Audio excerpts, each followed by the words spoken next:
Welcome to this episode of My Wife is a Therapist. Let's Get Into It. The following may or may not have happened.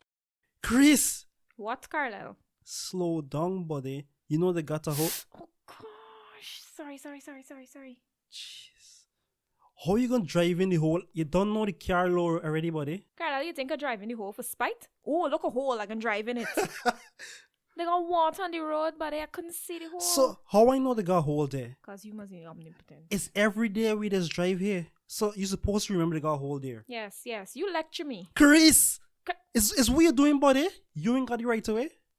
Carlyle, Collins, in case you forget, I passed my driving test and I have a license. I was going to stop. You going to stop and driving so aggressively to the car now? Carlyle, what are you calling aggressive? Like you're an old man. I drive in within the speed limit.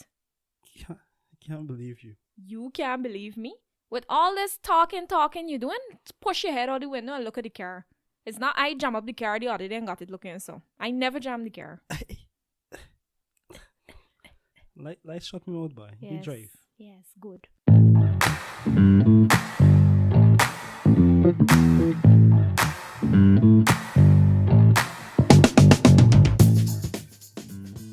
Kerese, you can remember when this happened?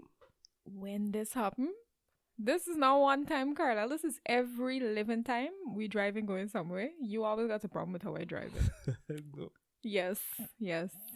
Well, to be fair, this skit was, I guess, it was dramatization, but it was like it brought together two different experiences. I remember the time with the hole, at least one time with the hole, and then another time when you nearly drive through the right away. This boy, Carla, this be sitting in the passenger side of the car.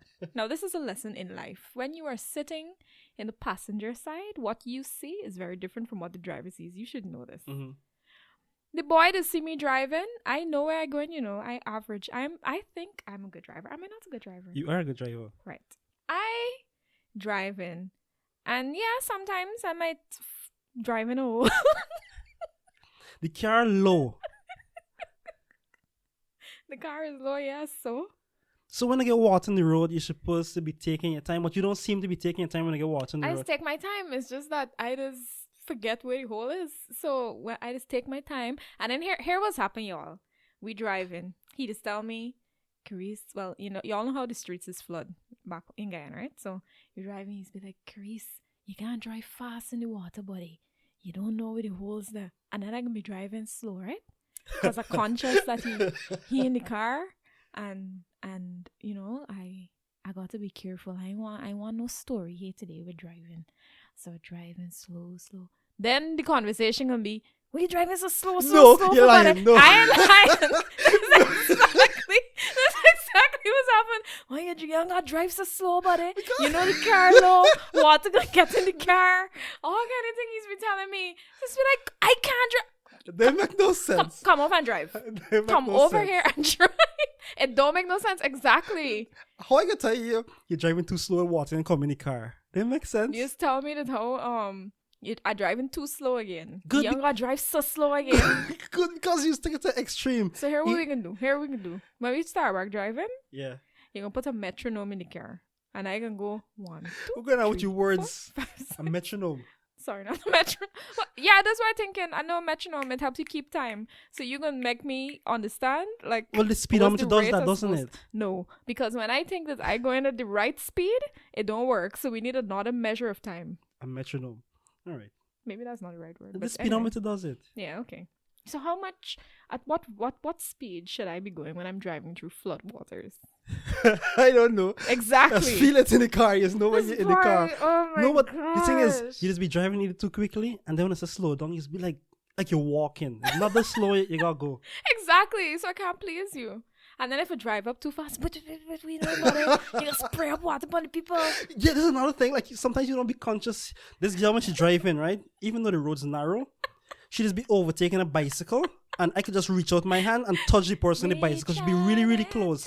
And then Have I ever hit him though? No, but you're too close. Too close for you. You can't. No, you can't be driving so close to people. I just want to remind him that he needs to lean on the Lord to protect him on the roadways. No. So recently, when I was living with at my house, the student house, right? We were looking at football with Almadi, and there was this advertisement that comes on that tells you you're supposed to be 2 meters away from cyclists when you're overtaking. It's COVID-19 No, for drivers. no. You can't be that close because. But we don't have space on the road to be that. Well, you have to away. wait until the road is clear enough to see you be able to overtake them and leave that space between you and the cyclist. I can't drive for you. This is the point. But no. So coming back to this situation that happened. My husband, I remember this like it was yesterday. We driving down the one where I tell you is now I scrape up the Yeah. But like I told you, this happens so many times. I think I have grouped all of these experiences in with one. Yeah. So every time it happens, it reminds me of the other time that it happened. I remember me driving by the culture center. No, it was a rainy day. Okay. I don't know this place properly. Then he telling me I driving off the road or some craziness. I was like, what do you mean I driving off road? You're on the road. Then he telling me, I'm driving too fast. I approach it. I don't have the right of way. Even though there's nothing coming, as far I am the driver, I can see, I can average, I know where I'm going. I know how to drive. At time this girl approaching a corner, right? And so she's stopping, and so she got peripheral vision. I can see. You know, listen, But you're Carla. supposed to stop. No, but baby, you know that sometimes you just be doing stuff in the house and I stand up there watching you for like 5-10 minutes and you ain't see me because you don't have the vision that I have. As soon as you turn up, I sense that you are there. I know that you were there. I could see you from the corner of my eyes. You don't even be watching. So that's how I drive, right? But we always have these difficulties. I telling you that where I am sitting, you cannot see what I am seeing. And I know I can't see what you're seeing either, but what I'm seeing is more important. Yeah, what you're seeing is more important, but there are certain fundamental laws that you have to obey. It doesn't Like matter if you see something coming. I never heard about you gotta be 2 meters away from somebody when you're driving. No, if you're overtaking a cyclist. I don't know. I'm talking about those are cyclists, right? Because you might get a draft, the wind you're passing, but you want to knock put the person off balance. To be fair, I am always ready to help anybody if I hit them. Don't hit them in the first happened. place. Don't hit them in the first place. But I never hit anybody. I That's know, the thing. but And I'm a very good driver. You just be getting on like if you are the fountain of all knowledge No. where driving is concerned. no, I agree. You're a good driver. Good. So why you just be? And then if I happen to drive in a hole or whatever, which shouldn't be there in the first place, then it's gonna be yo, I'm to you every time without fail. I'm to you, buddy. Every time I say so. Almost every time, yeah. I just feel like though. Okay. Or you just do it when you done vex with me for something. That's what me. Like, jeez, buddy. Yeah. So it's not like I can see the hole. That's the thing. It's like you use behave like if I see the hole and I tell myself, you're driving it. Kerese, drive in the hole. It is 1, it is going to mash up the car. 2, it is going to annoy your husband. Do it, Kerese, do it. He's shaking your. Oh my gosh. Yeah. But I think, I don't know. I guess couples often, I've heard lots of couples say that they argue about driving. Remember when you nearly killed Mama's birthday? When? What is this now? So it was my birthday and I like photography. So my wife, and because as a gift to me, my wife, we got up early because I'm a morning person. My wife isn't. So I'd get up early and she wouldn't want me to get out of bed and stuff, I guess. So I guess it was my birthday, so she allowed me to get up early and she got up early as well. She said, okay, let's go to the seawall to take some photos. So we were going to the seawalls. We were on Crowell Street, approaching, is that Camp? I can't remember what street it was. But basically you didn't have the right of way.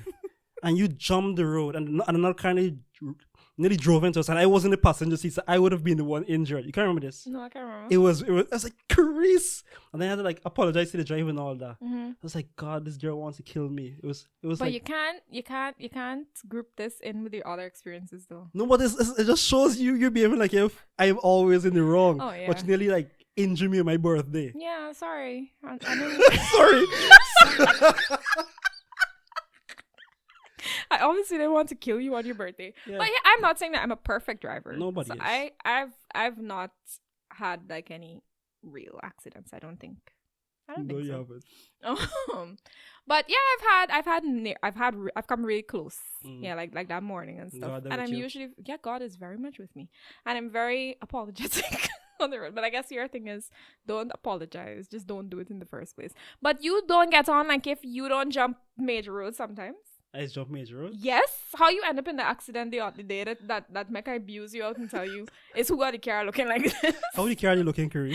If you see how this car look, one set of compound stains around the car, the metal thing in front on the bumper fell out. That still is a problem. The car looking old and broken down. This car that his parents gave to us as a gift, a precious gift. And the boy come home, and I think something else happened. The fender come down. I remember. It was one. I said, "What story is this?" The reason the car was looking like that was... Explain what happened in the accident. Don't tell anybody the reason. Explain what happened. No, I didn't tell him Who the was reason wrong? the car looking like... The reason the car was looking like this was because...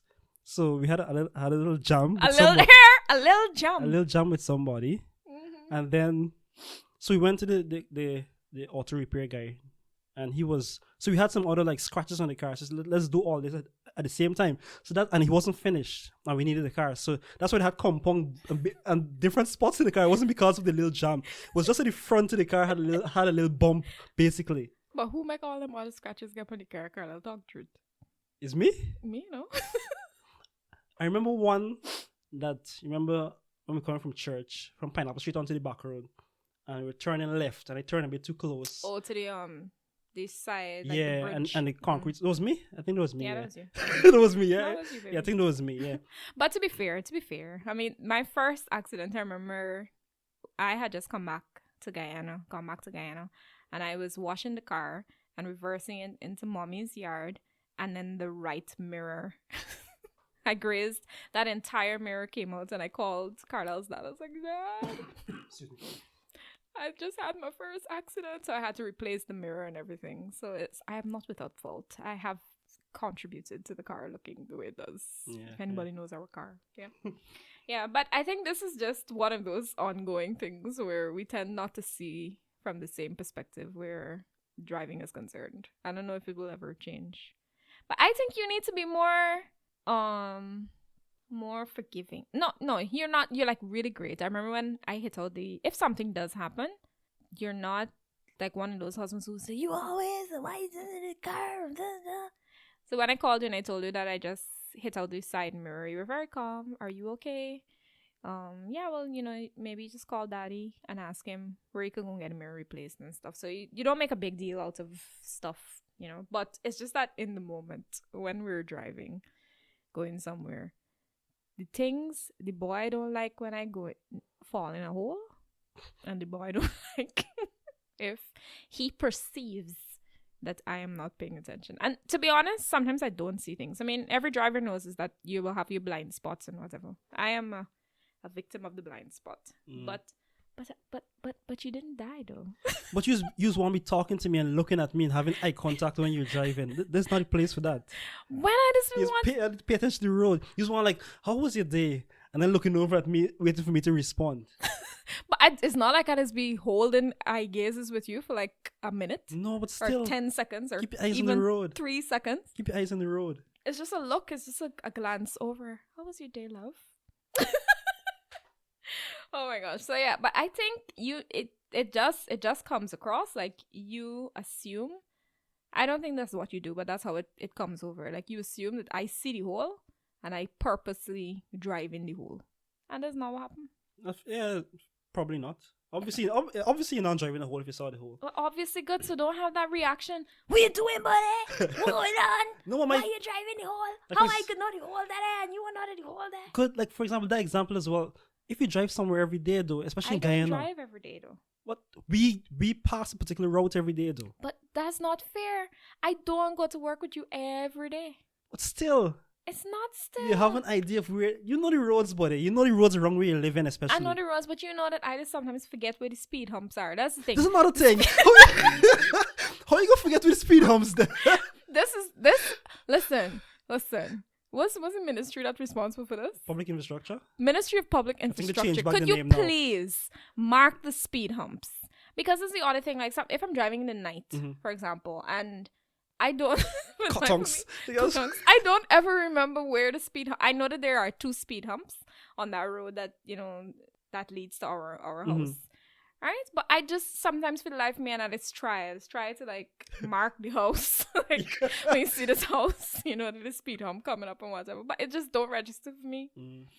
And the speed humps are not marked. Ministry of Public Infrastructure, you are causing rifts in marriages. Yeah, no. I think I need to pay more attention to what's going on the road and become more detail oriented where that is concerned, I guess. Has it? It's not your thing, eh? I guess also I need to pay attention to emotional cues. Yes, please. Yeah, like how saying certain things just make me feel like if I can't drive and like I buy me license and me buy me book. me book. Hey? You take exam. I took exam and the officer was very impressed with my performance. Yeah. Me test. Yeah. How you know you was impressed? Cause he make I do more. What? So like they would usually apparently. So when you do the test, you do the sticks and stuff, and you have, I can't remember how much time. I think I did it in 30 seconds less than was required. And so then my instructor was gonna get back in the car so that we could go out on the road, and the officer said, No, we will go out together, she and I. And he didn't allow the instructor to come back in, so it was just me and the officer. I don't know if he was trying to I don't know why he did that, or I don't know if that happens for anybody else. I don't know, but it didn't happen. Okay. Yeah.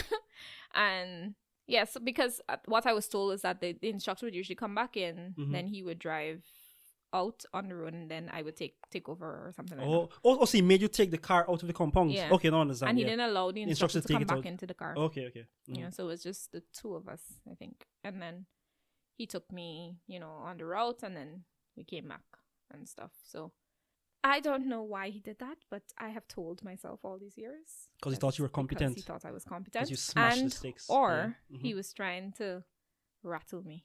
Okay. Say, so she think because she do the sticks, she gonna pass this test. All right. No, instructing coming back in, hey, you're gonna do the thing. I don't know. Maybe the man just didn't ever get on the front seat. It could be that. It could be that. Yeah.